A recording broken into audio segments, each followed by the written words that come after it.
সরকার পরিবর্তনের পর রাজ্যে পুনরায় শুরু হতে চলেছে জনগণনার কাজ। জোর কদমে সেই কাজ শুরু হচ্ছে।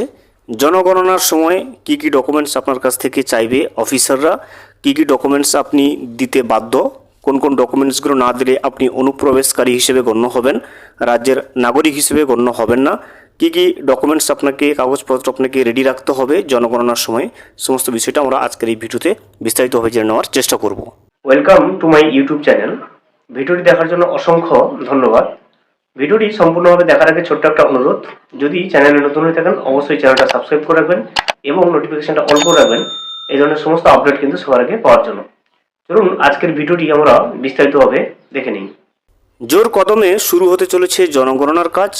রাজ্যে সরকার বদলের পর এবার জোর কদমে শুরু হতে চলেছে জনগণনার কাজ। কেন্দ্রের নির্দেশিকা কার্যকর করে পশ্চিমবঙ্গের জনগণনা প্রক্রিয়া শুরুর সিদ্ধান্ত নিয়েছে শুভেন্দু অধিকারীর সরকার। শুধু প্রশাসনিক অনুমোদনই নয়, এবার এই কর্মসূচিকে ঘিরে বড় সম্মেলনেরও কিন্তু আয়োজন করা হচ্ছে রাজ্যে। আগামী 29শে মে নবান্ন সভাঘরে প্রিন্সিপাল সেন্সাস অফিসার্স কনফারেন্সের উদ্বোধন করবেন মুখ্যমন্ত্রী শুভেন্দু অধিকারী। নবান্ন সূত্রের খবর, জনগণনা প্রক্রিয়া দ্রুত শুরু করতে জেলা প্রশাসন, পুরসভা এবং বিভিন্ন দপ্তরের মধ্যে সমন্বয় বাড়ানোর উপর জোর দেওয়া হচ্ছে।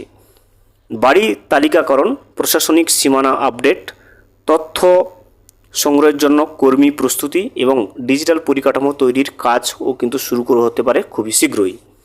মুখ্যমন্ত্রী ইতিমধ্যেই অভিযোগ করেছেন, পূর্বতন তৃণমূল সরকার রাজনৈতিক কারণে জনগণনা প্রক্রিয়াকে আটকে রেখেছিলেন। তার দাবি, এর ফলে মহিলা সংরক্ষণ কার্যকর হওয়ার পথও বিলম্বিত হয়েছে।